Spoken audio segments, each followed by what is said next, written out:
தொடர்ச்சியாக எல்லாம் இணைஞ்சிட்டு வராங்க. ஓபிஎஸ் மட்டும் வந்து பார்த்தீங்கன்னா எந்த ஒரு முடிவும் எடுக்கிற நிலையில மீண்டும் ஓபிஎஸ் வந்து என்டிஏ கூட்டணி இணையத்துக்குண்டான வாய்ப்பு இருக்காங்க. இல்ல தகவலா சொல்றாங்க எவ்வளவு பலமா இருக்கும் இந்தியாக்கு. எல்லாமே இப்போ இருக்கிறதே நல்ல பலம், அடுத்த பலம் நல்ல பலம். உங்களுடைய கருத்து அப்போ ஓபிஎஸ் வரட்டாலும் பிரச்சனை இல்லை அப்படிங்கிற எடுத்துக்கலாமா சார்? அப்படிலாம் எடுத்துக்கூடாது. தேர்தல் பணிகள் எப்படி போயிட்டு இருக்கு? எலெக்ஷன்ல தேர்தல் பணிகள் கூட்டணி நல்ல பலமா வந்துட்டு இருக்கு. நிச்சயமாக எங்களுடைய தேசிய ஜனநாயக கூட்டணி ஆட்சி அமைக்கும். சார், நீங்க வந்து அதிமுக முன்னதான் இருந்திருக்கீங்க. இவர் விஜய் வந்து ஊழல் கட்சி அடிமை ஃபிளைட் டைம் என்டிஏ கூட்டணியில் வந்து தொடர்ச்சியாக எல்லாம் இணைஞ்சிட்டு வராங்க. ஓபிஎஸ் மட்டும் வந்து பார்த்தீங்கன்னா எந்த ஒரு முடிவும் எடுக்கிற நிலையில மீண்டும் ஓபிஎஸ் வந்து என்டிஏ கூட்டணி இணையத்துக்குண்டான வாய்ப்பு இருக்காங்க. இல்ல தகவலா சொல்றாங்க எவ்வளவு பலமா இருக்கும் இந்தியாக்கு. எல்லாமே இப்போ இருக்கிறதே நல்ல பலம், அடுத்த பலம் நல்ல பலம்.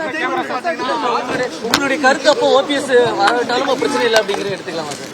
அப்படிலாம் எடுத்துக்கூடாது. தேர்தல் பணிகள் எப்படி போயிட்டு இருக்கு? எலெக்ஷன்ல தேர்தல் பணிகள் கூட்டணி நல்ல பலமா வந்துட்டு இருக்கு. நிச்சயமாக எங்களுடைய தேசிய ஜனநாயக கூட்டணி ஆட்சி அமைக்கும்.